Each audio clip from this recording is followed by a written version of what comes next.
In this video, we're going to see how we can use the Laplace transform to solve an initial value problem like this one. I have y double prime minus y minus 2y equal to 0, some ODE, together with two initial conditions, y of 0 is 1 and y prime of 0 is equal to 0.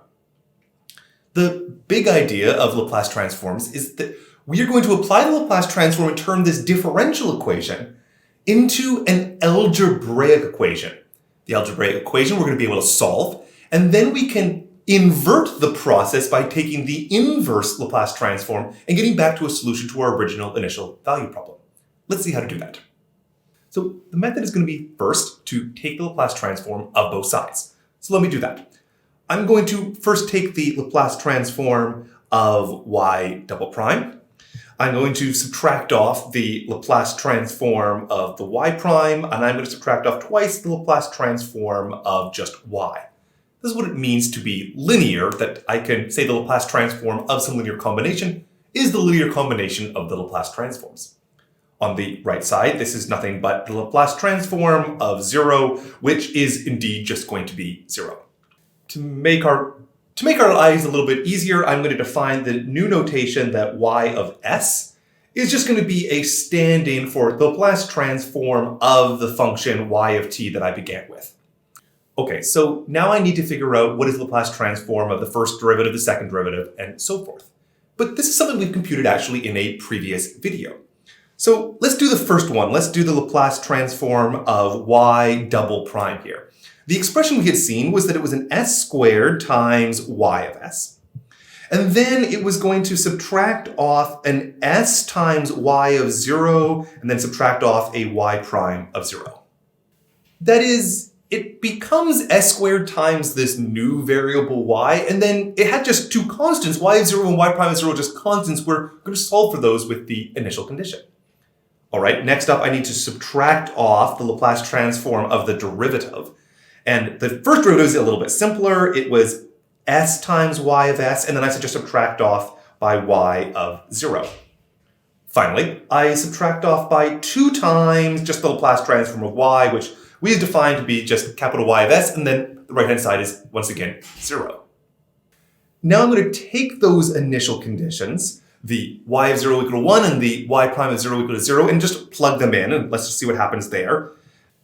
This is going to give me, well, s squared times y of s. Y of 0 was 1, so I'm going to have a subtraction of an s. Then I subtract off just nothing, so minus a 0.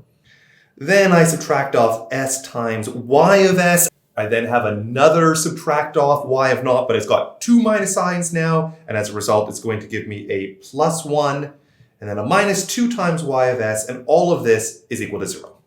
Now, this equation that I have here is an equation in terms of the variables y and s, and I want to solve it so that y can be written as some function of s. The way I do this is I'm going to try to make y of s be on the left-hand side, so what's on the right-hand side? Well, everything else, it looks like I got a minus s that's going to move over and become a plus s, and then a plus 1 that's going to move over and become a minus 1. And then I'm going to divide out by the coefficients of y of s, which looks like an s squared, a minus s, and a minus 2. And so that is my answer. That is algebraically solving for y as a function of s. Now, I'm not done yet. I took this differential equation and I converted it via the Laplace transform to an algebraic equation, and I solved that algebraic equation. But I don't yet have a solution to the original differential equation. So I have to undo the process somehow. I have to apply the inverse Laplace transform. So the question is, what is the inverse Laplace transform of this thing, of this s minus 1 over s squared minus s minus 2? So that's what we're going to turn to next. And the way we do this in general is to try to recognize these functions that we want to take the inverse Laplace transform of. Try to recognize them in terms of things that we already know, in terms of expressions that we already know their inverse Laplace transform of. And the major algebraic trick I'm going to use to do that is partial fractions. So let me recall how that works. All right, so my first trick is just going to be to factor, and I'm going to see that in the denominator, I can write this as s minus 2 times s plus 1. Then the magic of partial fractions is that we aim to write this complicated rational expression as a single variable a over the first linear factor, which is s minus 2, and then a second b over the second linear factor, which is s plus 1. And then the way partial fractions worked was, let's multiply both sides by the denominator here, this s minus 2 times s plus 1. And that's going to give me that on the left-hand side, when I multiply it by the denominator, I get s minus 1. And on the right-hand side, a times s plus 1 and b times s minus 2. There's several ways to proceed here, but the way I'm going to look at it is I'm going to do the coefficients of the 1. On the left-hand side, that's just going to be a minus 1. And on the right-hand side, their coefficient of 1 looks like an a and then a minus 2b. Then likewise, I'm going to compute the coefficients of s, which on the right-hand side looks like there's one s. And on the right-hand side, there's an a times an s and a b times an s. So what I've done here by looking at the coefficients of 1 and the coefficients of s is to take this single equation and actually think of it as two separate equations, one in s and one in terms of 1. Well, we can solve these easily enough. If I look at the bottom expression, that's going to give you that a is 1 minus b. And if I take that and plug it into the top expression, then this is going to give me that minus 1 is equal to 1 minus b minus 2b. So I have a minus 2 on the left. If I move the 1 over, a minus 3, and so my b is 2/3. So b is 2/3, and if the a is 1 minus 2/3, then that's going to imply that the a is equal to 1/3. So I figured out what my a is, and I figured out what my b is. All right, so having done that partial fraction stuff, I'm going to come down here and take this expression of y of s, and I am now going to write it as 1/3 over s minus 2 and 2/3 over s plus 1. This is my rewriting of this expression.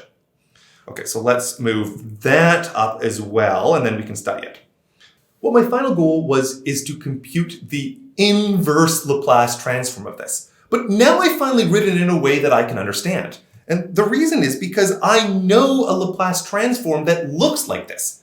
In particular, I will recall for you the fact that the Laplace transform of something of the form e to the at, this was nothing but 1 over s minus a. And indeed, this y of s just looks like 1 over s minus a for two different values of a, one being minus 2 and one being plus 1. So my final real step is to take the inverse Laplace transform of this y of s. And indeed, well, what was the y of s? So I'll copy the inverse transform again. But what was big Y of s anyways? Well, it was the Laplace transform of the original y of t. So what I have is the inverse Laplace transform of the Laplace transform. These cancel, and what I'm just going to be left with is the y of t. And then what actually is this? It is the inverse Laplace transform of the right-hand side, which is 1/3 times something that looks like an exponential, and 2/3 times something that looks like a different exponential. By linearity, what I get is the 1/3, the first exponential, since it's s minus 2, is e to the 2t. And then plus 2/3 in the second exponential, because it's s plus 1, I'm trying to look like things of the form s minus a, is therefore e to the minus t.